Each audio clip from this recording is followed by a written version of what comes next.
Iceland is one of the most fascinating islands in the world.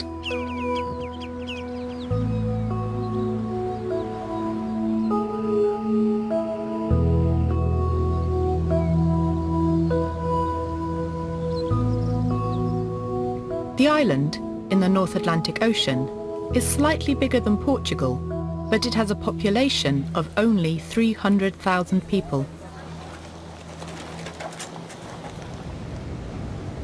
Iceland's capital city is Reykjavik, in the southwestern region of the country.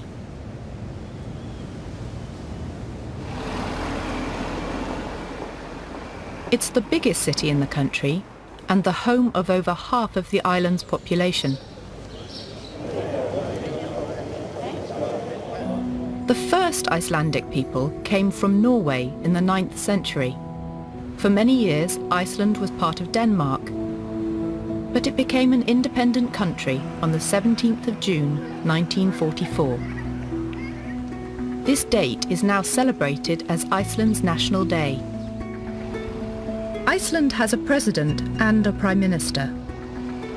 The parliament is called the Althing. These fine old Althing buildings are in the centre of Reykjavik. Fishing is the biggest industry in Iceland. But tourism is becoming more and more important to the economy.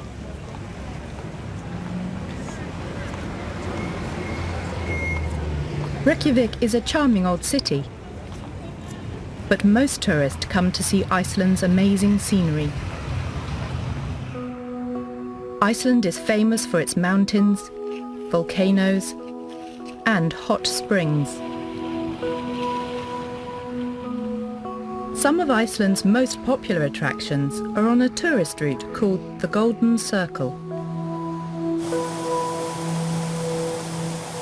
Gullfoss is a beautiful waterfall on the Kvita River.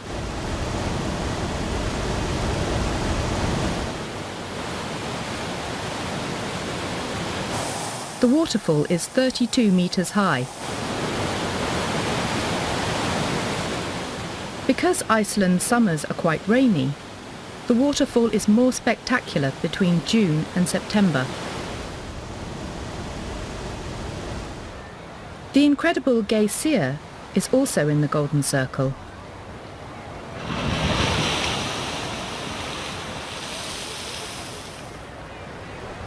The water here is hotter than 100 degrees, and the fountains can travel over 30 meters into the air.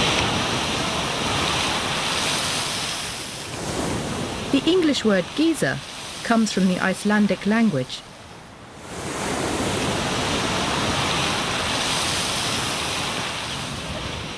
Icelandic people use this hot water from under the earth to heat their homes across the country. This geothermal power is very environmentally friendly. But the Blue Lagoon is Iceland's most famous tourist attraction.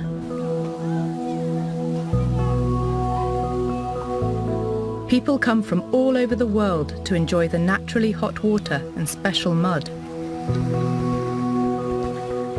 You can swim, but most people just relax and enjoy the ultimate Icelandic experience.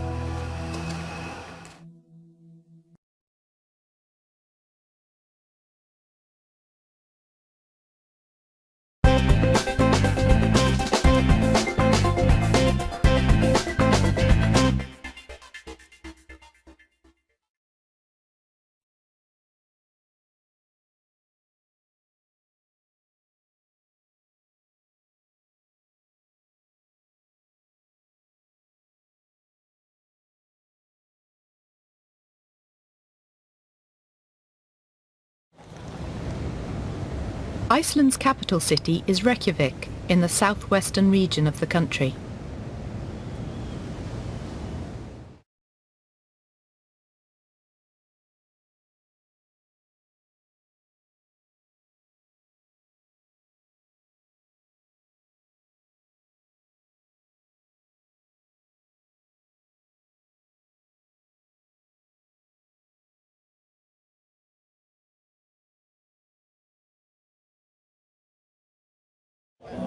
The first Icelandic people came from Norway in the 9th century. For many years, Iceland was part of Denmark.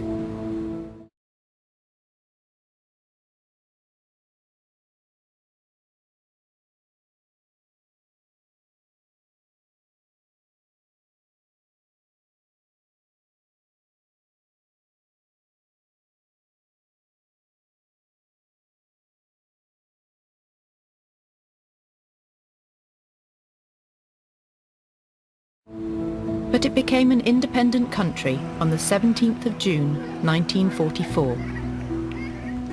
This date is now celebrated as Iceland's National Day.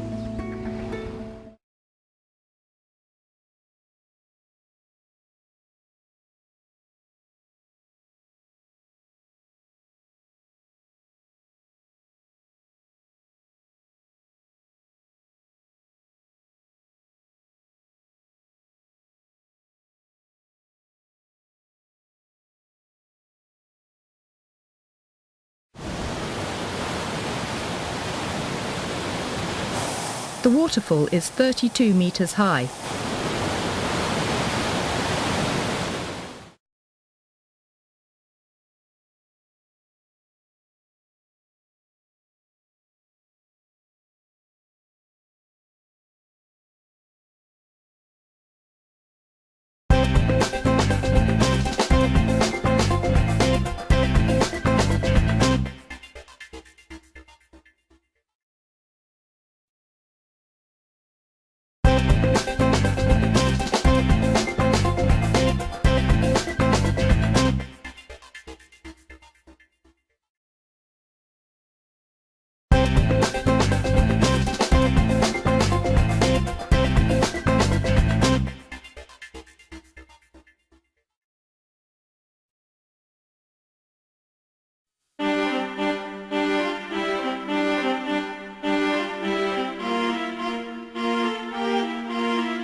Crowds have gathered in London for the coronation of Queen Elizabeth. News reaches London that a British expedition has climbed the world's highest mountain, Mount Everest. But the two men who have conquered the mountain are not British. Tenzin Norgay is Nepalese, and Edmund Hillary is from New Zealand. Born in Auckland in 1919, Hillary started climbing at university. He was strong and had a lot of stamina, so he could climb better and for longer than others.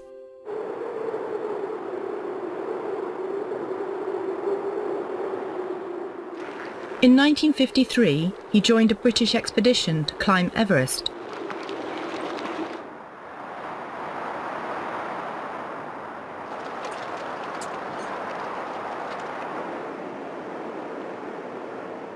Mount Everest is in the Himalayas and is 8,848 meters high.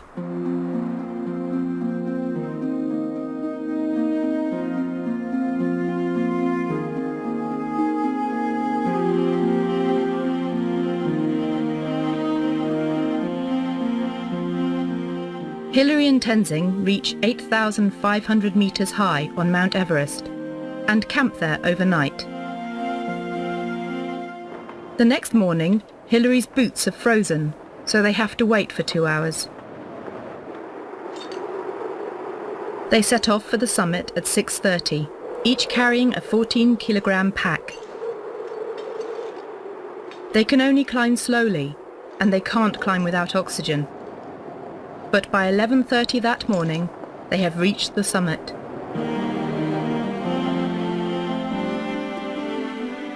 They spend just 15 minutes at the summit and then come back down the mountain.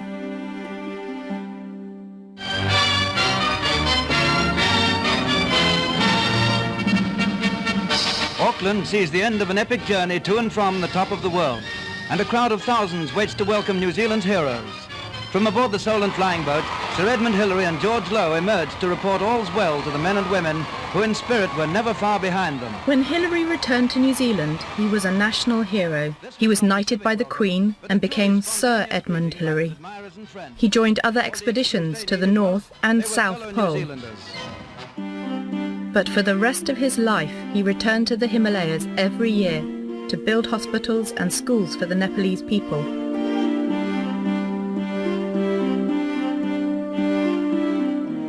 Despite all these achievements, he remained modest.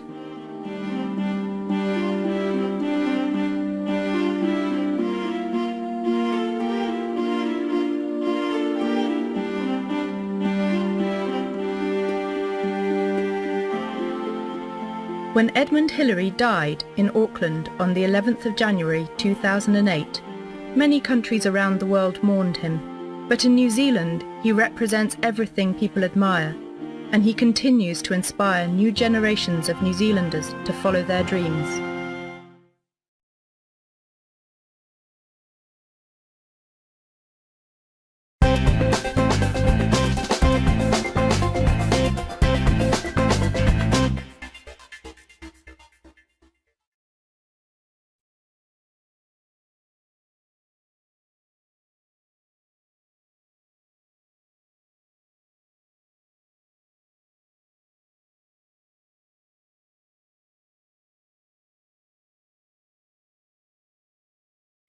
The next morning, Hillary's boots are frozen, so they have to wait for 2 hours.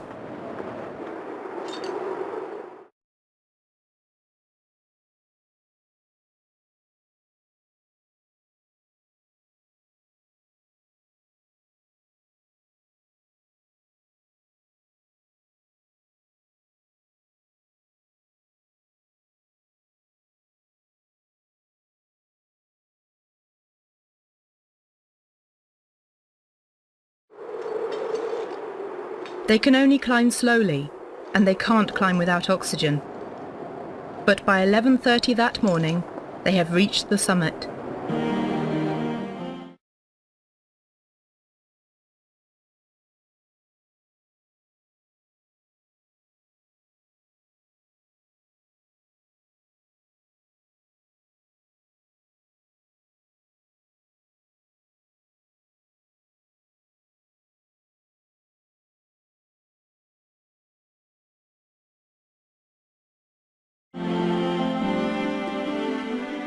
They spend just 15 minutes at the summit and then come back down the mountain.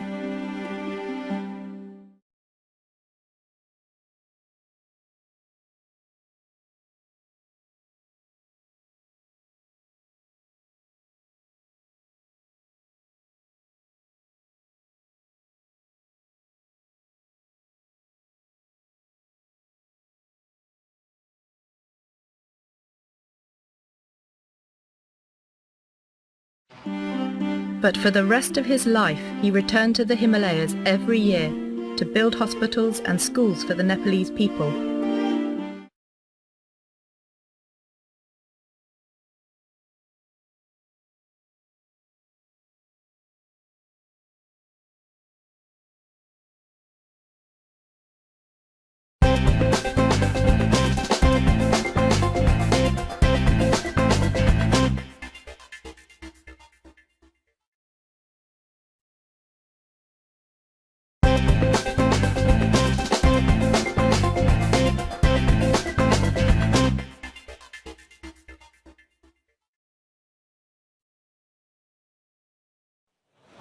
Every year, millions of Chinese people around the world celebrate the New Year in January or February.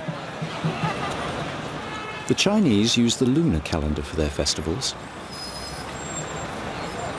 The lunar calendar uses the amount of time the moon takes to go around the Earth, so the date of the New Year changes every year. The New Year celebrations last for 2 weeks and end on the full moon. In 2010, the Chinese New Year started on February the 10th. This was the Chinese year 4708, and it was the year of the tiger. There are 12 animals in the Chinese zodiac. The dog, the pig, the rat, the ox, the tiger, the rabbit, the dragon, the snake, the horse, the goat, the monkey, and the rooster. Each animal has a different personality. Chinese people believe this affects the personality of people born in that year. They believe people born in the year of the tiger will be quite optimistic, loving, and usually really lucky. In London, people celebrate the New Year in the Chinatown area of the city. There has been a Chinese community in London since the 18th century. The first Chinese residents were sailors from the trade boats arriving in London. Today, Chinatown is famous for its great restaurants and vibrant nightlife, and is popular with both Londoners and tourists.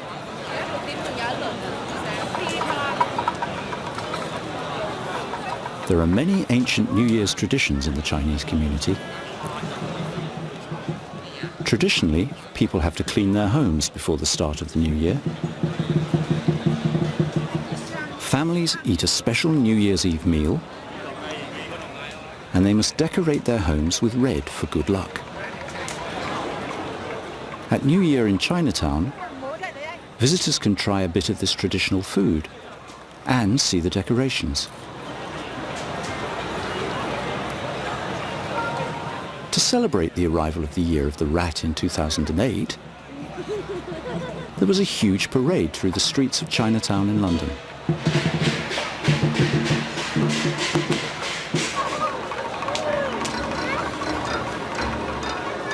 The parade finished in Trafalgar Square with a spectacular show.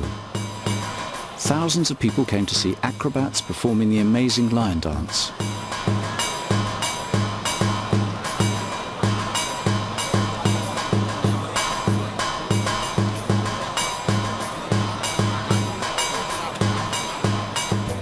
There was traditional dancing and singing. Performers wore beautiful costumes with silk trousers and dresses in bright colours.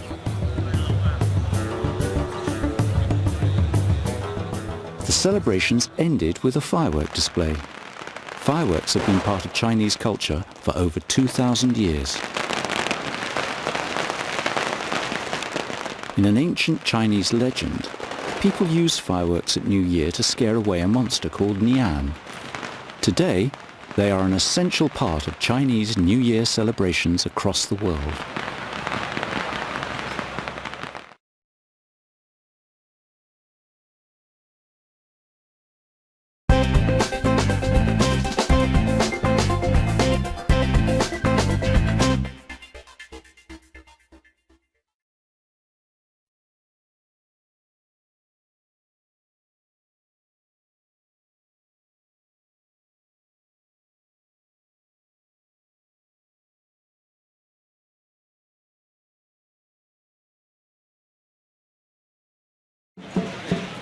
The New Year celebrations last for 2 weeks and end on the full moon.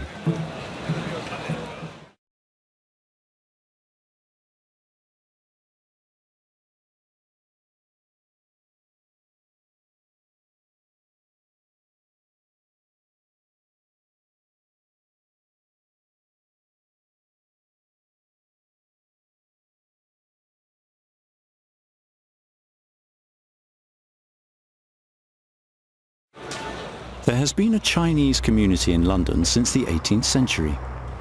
The first Chinese residents were sailors from the trade boats arriving in London.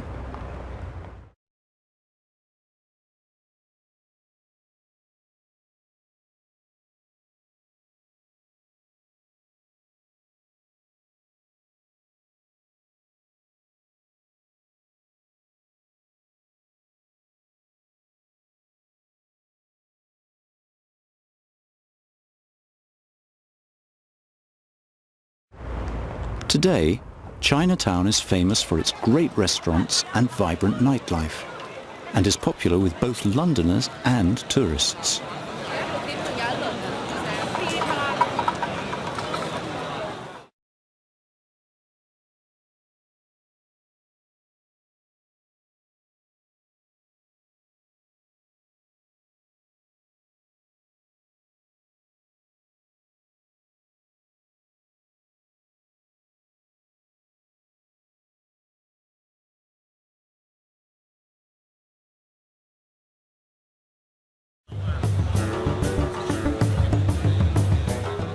The celebrations ended with a firework display. Fireworks have been part of Chinese culture for over 2,000 years.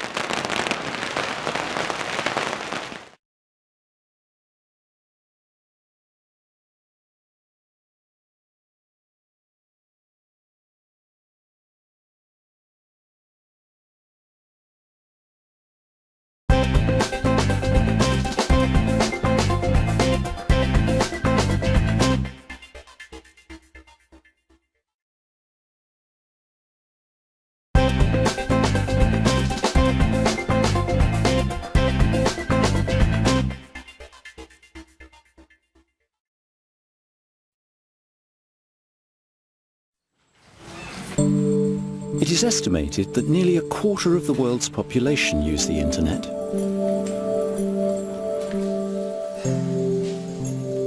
That's over 1.5 billion people going online and surfing the web. This figure has grown by over 300% since the year 2000. It is predicted that this figure will continue to grow for many years. Today, it is difficult to imagine a world without the internet. But when we click on a link or download a file, we rarely think about what the internet and the World Wide Web are, or about their short history. Many people have worked on the internet, but a British scientist called Tim Berners-Lee is the man known as the father of the World Wide Web. The net already existed when Berners-Lee started his work on the web.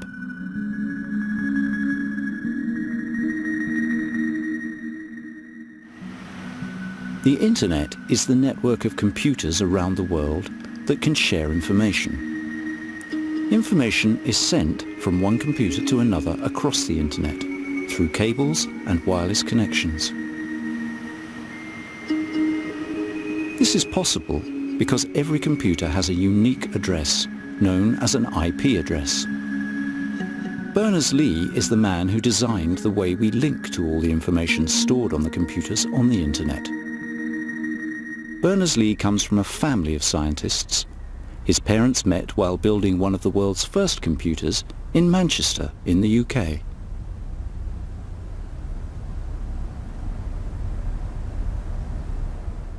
After studying physics at Oxford University, he moved to the CERN laboratory in Geneva in 1980. He wanted to find a way for scientists to share the research information that was stored across the laboratory's network of computers.